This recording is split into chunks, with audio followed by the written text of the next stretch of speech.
If you think that traditional fighters are the best thing you can build to dominate the skies, think again. Since the aircraft designer premiered in By Blood alone, Hearts of Iron 4 players have had a way to produce some wacky designs, including multi-role aircraft. Now, multi-roles were a part of World War II and were useful because of their versatility, but they were never intended to beat dedicated fighters in one-on-one combat. However, in the current state of Hearts of Iron 4, multi-roles can absolutely annihilate anything you throw at them while bombing enemy troops. But don't take my word for it, let's run a test. What we have here is a scenario where I've surrounded 3 fully entrenched and equipped Polish armies. You understand why in a minute. On the Polish side, we have 2,000 airplanes of the so-called meta model that was popularized in the YouTuber competition that Feedback Gaming did. This model, designed by Tommy K, featuring a trio of heavy quad machine guns as weapons, 2 armor plates, and a heavy MG turret, beat the models of 9 other famous YouTubers, including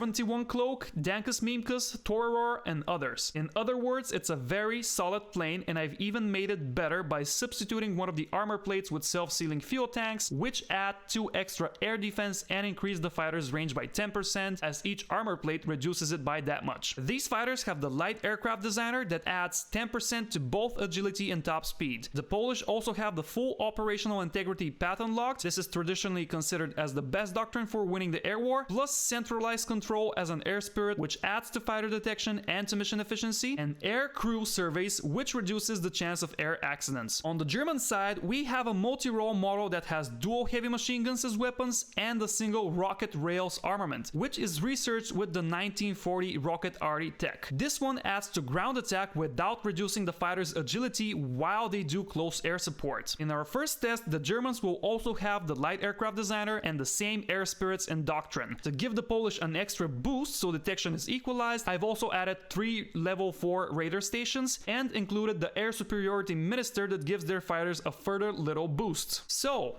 test 1. 2,000 multi-roles versus 2,000 meta fighters, both on air superiority. Place your bet, dirty gamblers. Let's run it for a month and see what happens.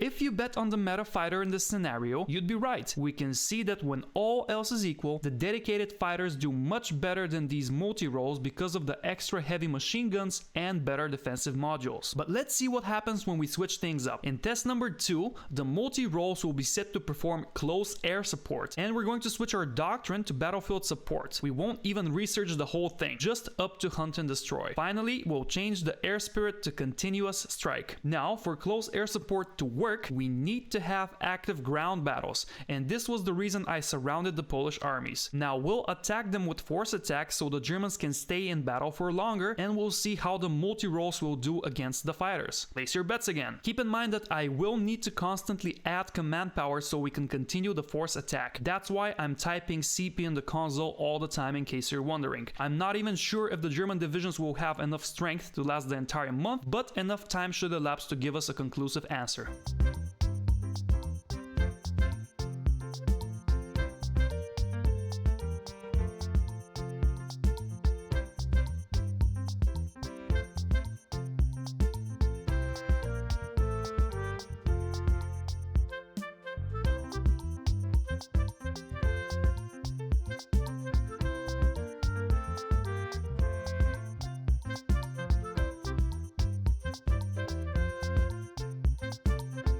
So what are the results on the 1st of February? We can see that our multi-roles are comfortably beating the living crap out of the meta fighter designs, all while doing ground attack damage to the armies below. Granted, the ground attack isn't huge now, but it will be once you send the enemy's air force to the Shadow Realm. So what has changed here? How come does the fighter model that beat the multi-role at a rate of 2-to-1 on the first test began to lose so hard all of a sudden? Well, the biggest factor is this multiplier called air support mission efficiency. In the past, this stat was exclusive to close air support planes, as it allowed them to do a little better when being hunted by fighters. And since there was no plane designer to allow fighters to do cast missions, everything was balanced well. However, now that we can put bombs and rockets on fighters, this allows them to benefit from the massive 165% or rather 65% mission efficiency boost while they do cast missions, which is so much more compared to what you get yet as a dedicated fighter doing interception or air superiority. For reference, I think the maximum for air support mission efficiency or interception mission efficiency is 120, so you're working with a 45% boost here. Thus, if you want to absolutely destroy the AI with one plane that you can build throughout the entire game, multi-roles will do wonders for you. I suspect that this will be patched soon, but until then, enjoy. My advice for you is to build multi-roles on the 1940 airframe, as the 36 one only has 2 weapon slots, which is not enough to provide you with enough firepower against fighters. Also, in single player, you can swap one of these modules down here and substitute it for non-strategic materials usage. This will further reduce your cost by 7.5%, and it will remove 2 aluminum requirements per factory, meaning that for every factory that you dedicate, instead of 3 aluminum, you will be paying 1 for an airplane to be produced. Multi-roles can even work well in multiplayer against someone who does not know how to counter them. But how can you counter them? Well, why don't you watch my full air guide and find out? This was only a small part of the air combat system of Hearts of Iron 4. If you want to learn everything about it and dominate the skies, the best guide on the internet is waiting for you right here.